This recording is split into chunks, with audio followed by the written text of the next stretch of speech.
Every day, millions ride metro trains without a second thought. But hidden beneath the tunnels and tracks are stories that most never hear about. Stories of death that are not only tragic, but deeply disturbing. In this video, we'll uncover 5 real cases where routine rides turned into scenes of horror. These are not just accidents. They are moments where something went terribly wrong and left behind questions that still haunt the tracks.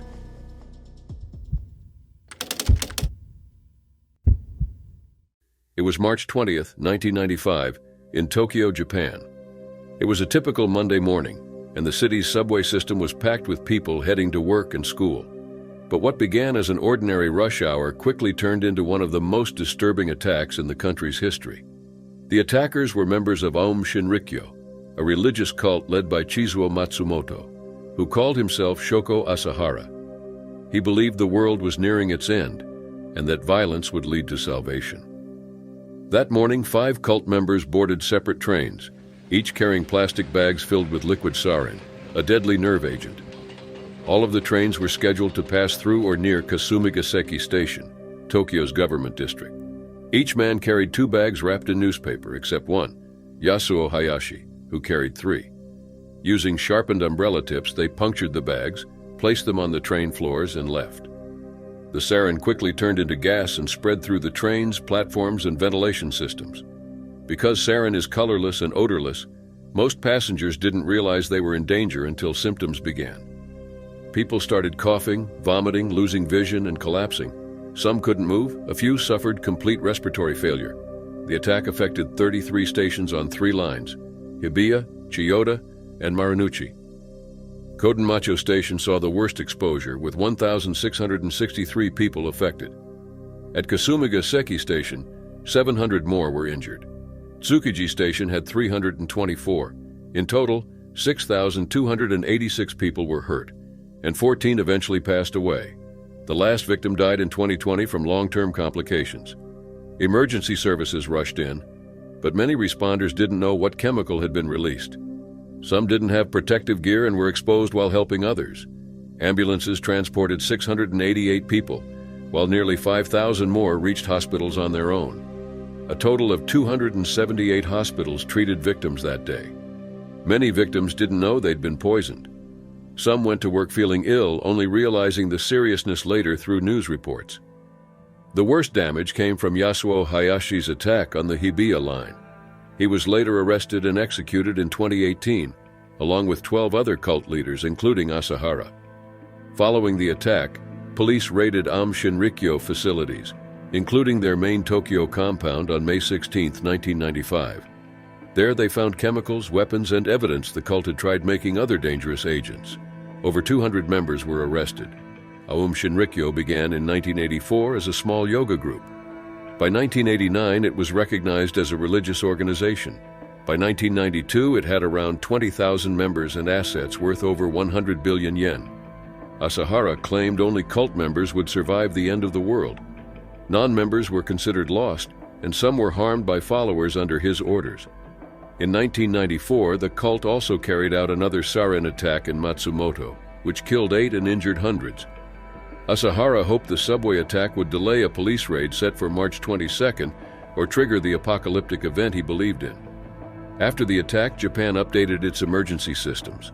Hospitals began storing antidotes, and new laws were passed to support victims. By 2009, over 5,000 people had applied for aid, with nearly 50 permanently disabled. Many victims still suffer. Some have lasting vision problems or trauma. Surveys show many avoid trains or feel anxious on public transport. One victim, Sachiko Asakawa, was left with brain damage and died in 2020 after being bedridden for 25 years. On the 30th anniversary, subway workers gathered at Kasumigaseki Station to honor those lost. Shizue Takahashi, whose husband died trying to help, laid flowers. Now 78, she continues to speak up for victims. Another survivor, Atsushi Asakahara, recalled the panic. People collapsed and the air felt strange. He escaped, but the memory stayed. To preserve this history, Japan is digitizing victim records and gathering stories from doctors and responders. Around 4 million yen has been set aside for the project. Though Aum Shinrikyo is officially disbanded, around 1,600 followers remain connected through smaller groups. Some even deny the cult's crimes. Lawyers are urging the government to dissolve these groups and seize their assets. The Tokyo subway sarin attack remains one of the most haunting tragedies in modern Japan. The effects are still felt by the victims, their families, and the country itself.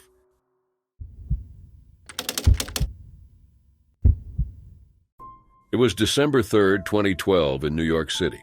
The morning rush was underway, and the 49th Street Q-Line subway platform near Times Square was crowded. Among the commuters was 58-year-old Ki-Suk Han, a Korean immigrant who had lived in the U.S. for over 2 decades. He was heading out to renew his passport. Han had faced difficult times recently. His business had failed, and he had been struggling to find work to support his wife Saram, who was disabled, and their daughter Ashley, a college student. Han was known in his community as hardworking and resilient. Just the day before, he told his pastor he was trying to stay hopeful and push through his troubles. But that morning, something went terribly wrong. Also at the station was 30-year-old Naeem Davis. Davis was homeless and often worked odd jobs for street vendors. Witnesses said he appeared to be talking to himself before the incident. According to Davis, he and Han accidentally bumped into each other. Davis claimed Han followed him, yelled at him, and even grabbed his shoulder while making threats. He also said Han seemed unsteady and had a bottle of vodka in his pocket, suggesting he may not have been sober. Some bystanders supported Davis's version of events. Catherine Lee, a journalist on the platform, recorded part of the confrontation. Davis is seen yelling and using strong language. Others confirmed hearing the argument and seeing both men exchange words. Lee Wangus, another witness, recalled hearing the shouting from about 50 feet away. As she looked up, she saw Han on the tracks. The southbound Q train was already entering the station. Davis later told police that Han tried to grab him again, and he pushed Han away in response. That push sent Han onto the tracks. Davis admitted he watched as Han struggled to climb back up but did not help. About a minute later, Han was struck by the train. No one was able to reach him in time. Davis fled the scene. What shocked many was not just the incident itself, but what happened next. As Han was still on the tracks trying to get up, people screamed and waved their arms to warn the train operator. One person, freelance photographer R. Umar Abbasi, took a photo of Han seconds before the impact. The image was published on the front page of the New York Post, sparking nationwide outrage. Many questioned why Abbasi took the photo instead of helping. He claimed he was using his camera flash to signal the train. It happened so fast, he told reporters. Still, the decision to publish the photo caused widespread anger and pain. Han's wife and daughter spoke publicly the next day. Saram could barely talk through her tears. Ashley, a student at Hunter College, said her father was committed to her education and their future. The most painful part for them was knowing Han was alive on the tracks and no one helped. It would have meant so much if someone had reached out, Ashley said. A funeral was held in Queens, conducted in Korean. A fund was created to help the family with costs. Reverend Woon Tae Chun, their pastor, said they had been staying at his home and were emotionally shattered. They couldn't sleep after seeing the pictures, he said. The next day, Davis was arrested and charged. He admitted to pushing Han and seeing him get hit. Prosecutors described his actions as showing complete disregard for human life. But his defense argued he was trying to protect himself from someone who had threatened him. During the trial, witnesses gave mixed accounts. Some remembered Han shouting threats. Davis said he had no idea a train was coming and panicked. In the end, the jury found Davis not guilty. Han's death raised questions about subway safety, the role of bystanders, and ethics in journalism. But for Saram and Ashley, no answers could undo their loss. Han came to America for a better life. Instead, his final moments were shared on a front page and remembered for how suddenly everything changed.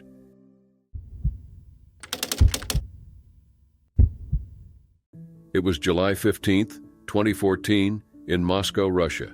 The day had just begun, and thousands of people were heading to work through the Moscow metro, one of the busiest subway systems in the world. Among them was 29-year-old Sergei Osipov, a train operator working the westbound route on the Arbatsko-Pokrovskaya line. Just after 8:40 a.m., Sergei's train pulled out of Park Pobedi station, packed with passengers, and headed toward Slavyansky Boulevard. Only 300 meters into the tunnel, something suddenly went wrong. An unexpected electrical issue caused the train's brakes to activate. At nearly 70 kilometers per hour, 3 carriages came off the rails and slammed into the tunnel walls. The front car was crushed immediately, and the rest smashed into each other. The lights went out, smoke filled the air, and a normal morning commute became the deadliest crash in the history of the Moscow metro. Inside the train, the situation was devastating. Some passengers didn't survive the impact. Many were badly hurt and trapped in the wreckage. One man from the front carriage later said, "We were thrown around like dolls. I thought we were all going to die." A woman remembered falling to the ground in the dark, surrounded by people she couldn't even identify. Rescue efforts were complicated by how deep the tunnel was, 85 meters underground. Over 1,100 passengers had to be evacuated. Emergency workers carried the injured on stretchers through the tunnel, while helicopters flew the most critical cases to nearby hospitals. It took more than 7 hours to get everyone out. By the next morning, bodies were still being recovered. A total of 24 people died, 19 at the scene, and 5 more in hospitals. Sergei Osipov was among the victims. He had tried to slow the train just before the derailment. At least 160 people were injured, including 42 who were in serious condition. Victims came from Russia, China, Ukraine, Tajikistan, Moldova, and Kyrgyzstan. The cause of the crash wasn't an attack or a power surge. Instead, it came down to a simple but serious mistake.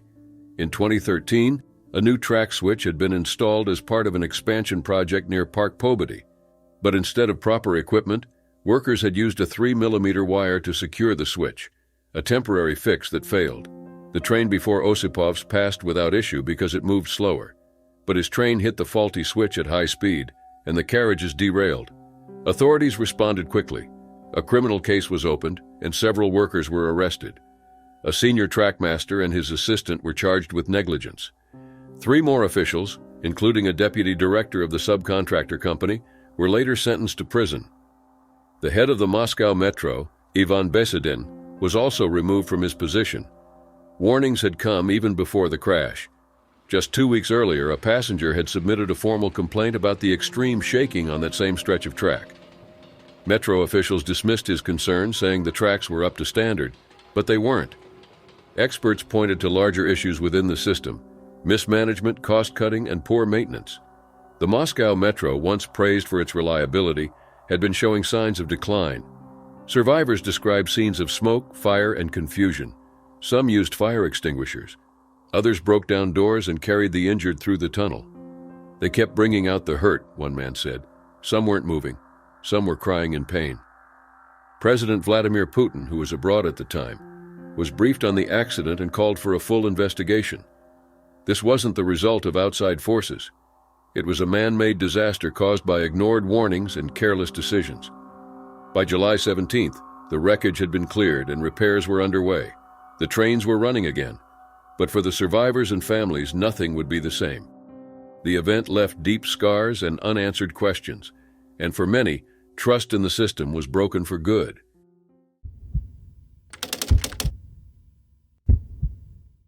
It was 2023 on a quiet Monday in Virginia, when 50-year-old Harold Riley stepped off a metro train at Dunloring Station around 1:30 p.m. His service dog, Daisy, was right behind him, or so he thought. But in just seconds, what should have been a normal commute turned into something devastating. Harold was a father to 2 daughters and a grandfather to 4 young kids. His family described him as kind and caring, though he struggled with emotional health.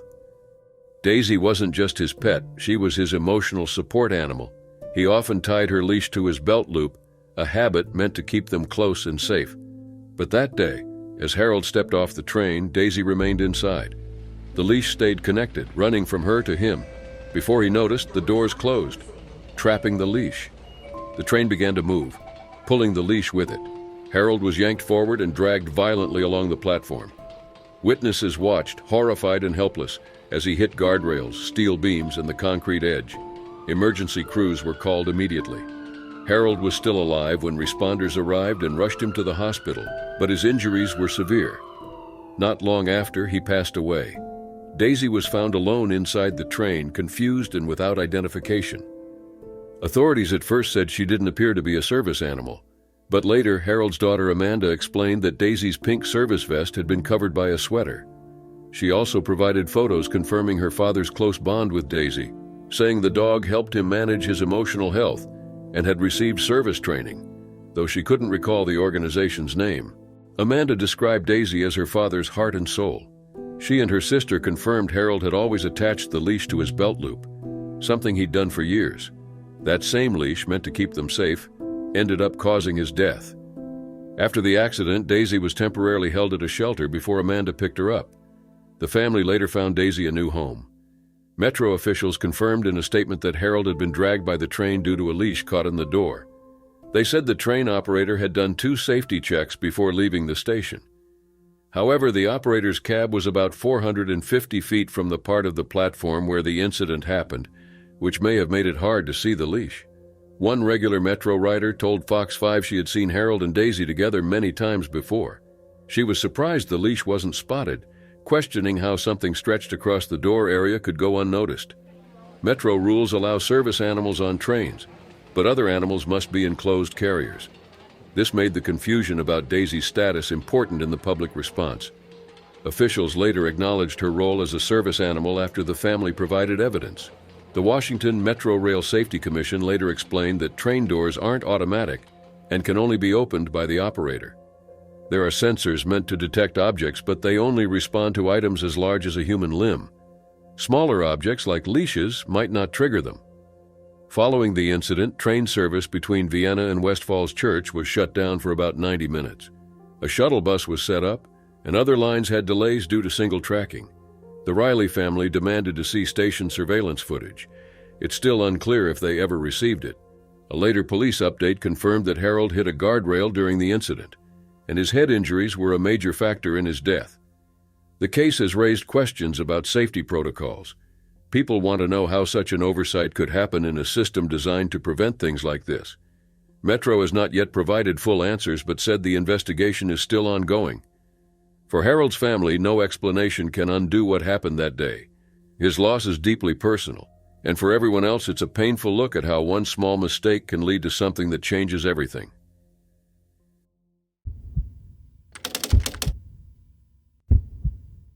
It was the morning of September 15, 2024, in Brooklyn, New York. 11-year-old Caden Thompson, a 6th grader at Fort Greene Preparatory Academy, quietly left school without anyone noticing. He wasn't running away or meeting up with friends. Caden had one goal that day.